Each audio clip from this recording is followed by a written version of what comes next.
This show is brought to you in part by viewers like you who joined a Patreon or become YouTube members. Thank you.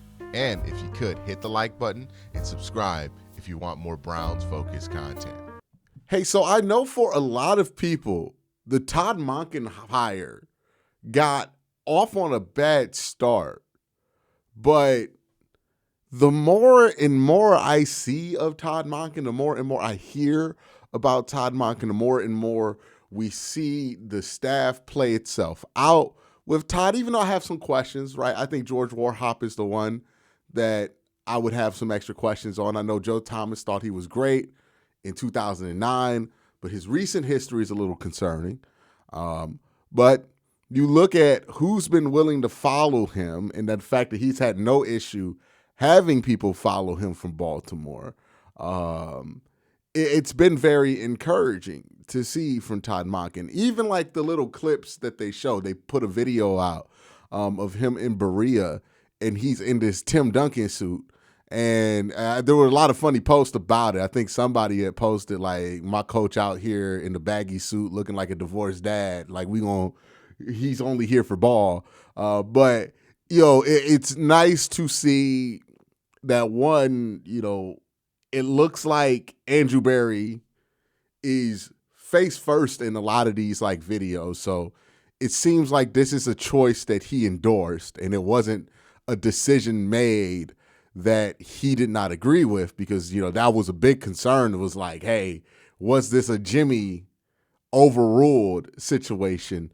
I feel like if this were a Jimmy overruled situation, you would see a lot more of Jimmy. You don't see a ton of Jimmy, which could be a problem, right? Like you want ownership behind whoever you hire as head coach, whether it was going to be Shieldhouse or Monken or Jim Schwartz. So, whatever's going on with Jim Schwartz aside, I like that we got to see Monken, the clips that we're getting to see of him. They had this great clip of Todd Monken talking about analytics that I want to play on this show because I think a lot of people see that Todd Monken's 60 years old and they say to themselves, how does this guy fit what the Browns want to do? How is this guy forward thinking? Well, listen to Todd Monken talk about being forward thinking. One thing when I got back in the NFL in Tampa, it really started to really elevate in terms of analytics, like to a level that I love, because I love information. And it went to like how teams won, like which teams made the playoffs, which teams literally had success, what led to the best records. First one was turning over. Crane turnovers, don't turn it over, right? We all know that. That's never changed. Everything being equal, right? Don't turn it over or create them. How are you going to be explosive? Touchdowns in the red zone, lost yardage plays, and then third down conversions.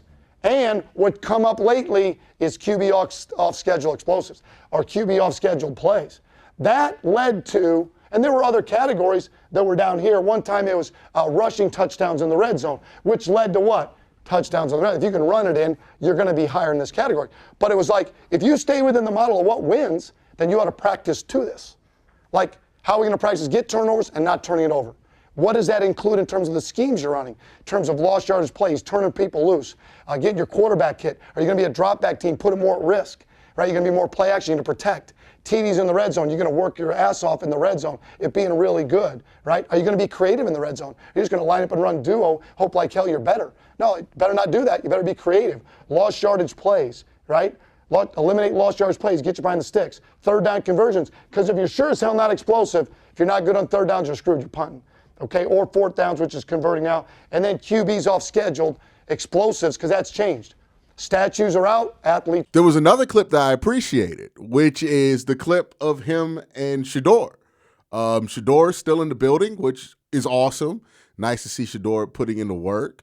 Hopefully he can improve greatly during the offseason and, fingers crossed. If the Browns can get a quarterback solution this year for free, that would be the best case scenario. So, hope Shador's putting in the work. Hope that work's going to be useful. Hope this fit for Shador in Todd Monken's offense is going to be good.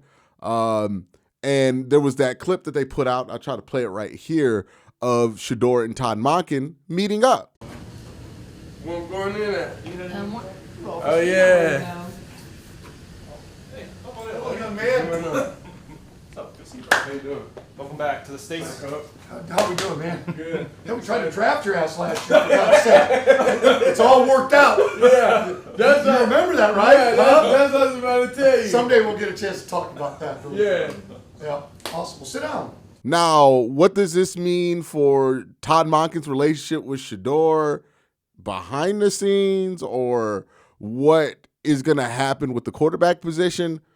I assumed when Todd Monken took the job, one of the first things I tweeted about Todd Monken was like, yeah, I think this is going to be good for Shedeur. I think Shedeur is going to probably get a chance to get the job here with Todd because he seems like a fit for what Todd wants.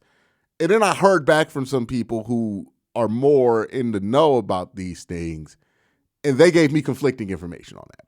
So I don't really know what he really feels about Shedeur or where his progress is or where that will go. We will just have to see that play out. But what I do appreciate from Todd Monken here is he understands that the optics matter in this situation, right? This is something that Kevin could never get a grasp on, right? The optics matter in this situation.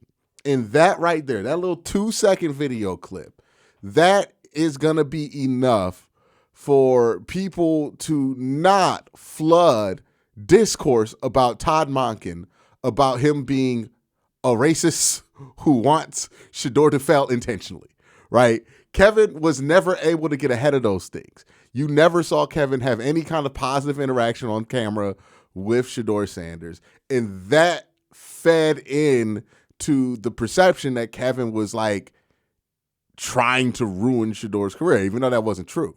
The opposite was the case, where Kevin was trying to help Shedeur in his career. And that became a huge distraction for the football team, right? You can have your thoughts about why that's a distraction if you want to deal with that distraction, but the mismanagement of the discussion by the coaching staff is what created the larger narrative, right? If the Browns had managed the conversation a little bit better about Shedeur, then maybe it doesn't turn into this whole giant thing. Maybe it's still a thing, but it's not to the point that it is. I mean, this shit's still following Kevin in Atlanta. That's how much of a thing it was for him. So I really do appreciate Todd Monken understanding the optics, getting ahead of it, making sure he gets that interaction with Shedeur on camera, because now the more I don't want to say unhinged. How do I put this? The more conspiracy-brained Shedeur fans are not on defense mode with him anymore, right? They actually are happy about him being hired. And he brought up the whole draft thing, right? And again, we've heard reports that Todd Monken wants to clear out the quarterback room. Like, I don't know how real that interaction is. We'll see going forward. I think there is some reason to believe that Shedeur would make sense. I think Todd would be interested in Shedeur's skill set. I think Shedeur does fit some of the things that Todd likes. He's not an explosive athlete, but he's a willing athlete, a confident enough athlete to make use of his scrambling ability. And he's somebody who thrives with explosive plays, with big plays, right? So I think there is a future there for Shedeur in Todd Monken's offense if he can make the necessary improvements to get his baseline higher. I think that's the biggest problem with Shedeur. His baseline just dipped to such low levels during the end of the 2025 season that it made him borderline unplayable at times, right? Some of the inexcusable interceptions or decisions he made, he has to cut those down. But if he can cut those down, can get his baseline level of play up and then kind of lean on that playmaking ability, not necessarily as a crutch, but as a topping to his game, then I think there's something there. But yeah, I like that he got ahead of it. I like that it's not a thing. I like that we don't have to argue whether Todd Monken is racist or not. I like that we don't have to argue whether Todd Monken is trying to sabotage Shedeur Sanders. You know, just that one clip, man. That one clip is going to make sure that we don't have to deal with that. And that is why I've been frustrated with Kevin Stefanski's unwillingness to deal with optics over the last few years, specifically, because that is what he has allowed to kind of run freely when it didn't have to.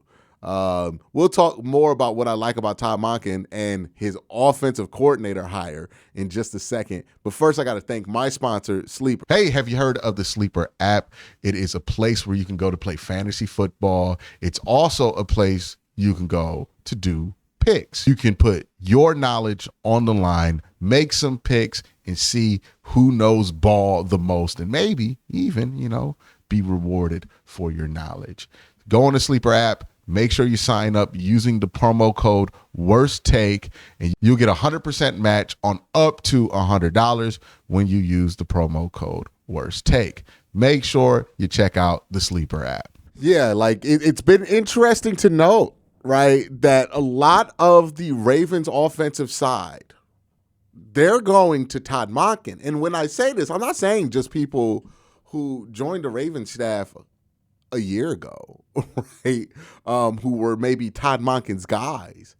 These are people who were career Baltimore Ravens that are going out there and following Todd Monken. It's also worth noting that the first thing that came out when Todd Monken took the head coach job in Cleveland was that John Harbaugh was crushed, right? Like, John Harbaugh really wanted Todd Monken to come back and be his OC. It's one of the other things to talk about the John Harbaugh firing. Apparently, one of the things that ended up being a point of contention between Steve Bisciotti, who, again, everybody kind of champions as the one good owner. He's terrible, but, he's the one good owner, right? Steve Bisciotti wanted Todd Monken fired, and John Harbaugh refused to do it. Like, that was a part of that whole John Harbaugh thing, right? And again, it goes to show you. These owners all sting. All 32 of them. All of them terrible. But anyways, Steve Bisciotti wanted Todd Monken fired for one reason or the other. And John Harbaugh was like, no, I'm not going to do that. So John went down, like, partly because he wanted to keep Todd Monken on staff. And Todd was somebody he really wanted to follow him out there in New York. And he did not get that opportunity. The Browns now hired an offensive coordinator, and he's also a former Baltimore Raven. So the Browns hired Travis Switzer. Travis Switzer is a lifelong Raven, right? Like, this is a guy whose only experience is with the Baltimore Ravens. He got into the league after being undrafted in 2015. He was he a running back at Akron? Can't find what position he played at Akron. Maybe if any of you guys went to Akron around that time, 2011 to 2014, you could tell me what position he played. But started his coaching career in Baltimore in 2017, rose up the ranks until he became offensive quality control coach in 2021-22. And then when Todd Monken took over, he became the run game coordinator. Now, this is why I think Travis Switzer is a particularly good hire. And the reason I think that's the case is because when Greg Roman left, I don't know if you guys remember this, there was a big question about the Ravens' ability to maintain that run game, because the math with Greg Roman had always been that he is a genius when it comes to the run game. He is awful when it comes to handling the passing game. Like, that's the basic synapses for a Greg Roman offense. And the big question with Todd Monken was he going to be able to maintain that run game? Because Todd Monken was brought in to fix the passing game. They were happy with the run game. They wanted to fix the passing game. And what impressed me the most about what Todd Monken was able to do, outside of maybe the explosion in efficiency in Lamar Jackson's passing stats, is what he was able to do with the run game and how he was able to maintain that run game. See, the Ravens did not just keep what Greg Roman did.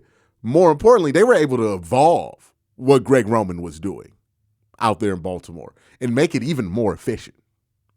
And if Travis Switzer was the guy behind that, I got high praise for him. So I like that hire.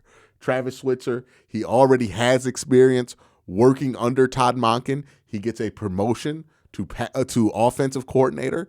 You still have Todd Monken there, but this is somebody who you look at the body of work he had over the last 2 years, 3 years. It's impressive. What they did with that run game after Greg Roman left was impressive. It was the most impressive thing about what Todd Monken was able to achieve in that job. So he brings him over. I like that hire a lot. This is why it's important, or this is why I would say not just important. It's important to recognize that your reactionary feeling about something is not the important feeling, right? What you feel when you react to something is probably the least important feeling, right? Because that is the dumbest part of your brain reacting, or not the dumbest part of your brain, but that is you reacting with the least information possible. As you get more information, your take might change because you're getting better information. And there are a lot of people who heard Todd Monken, got pissed off, stormed off in a fit, but now they're watching the clips, they're listening to Todd talk, they're seeing how Todd's handling certain things, they're seeing what his staff is going to be able to bring in, and maybe they're understanding the hire a little bit more. Me personally, I didn't have that issue with Todd, right? They announced the hiring. It wasn't what I was expecting, but it was far from the worst case scenario for me, right? I thought the worst case scenario would be bringing in Jim Schwartz because, again, Kevin got fired because of the offense. It makes no sense to bring in Jim Schwartz when you fired somebody because the offense was bad, right? That would have screamed terrible process to me if they hired Jim Schwartz. But Todd Monken, his resume has an answer for that, and he has more experience than the other two guys they were considering. And if they weren't blown away by those two guys, then yeah, Todd Monken makes sense. So as we get further and further along, I feel much better about the hire. I like the direction that things are going. Obviously, none of this means jack shit until we see some games, right? Last year, we were impressed with Kevin Stefanski during the offseason. He had a very physical camp. It seemed like things were going in the right direction. The season hit. We weren't very impressed with Kevin Stefanski.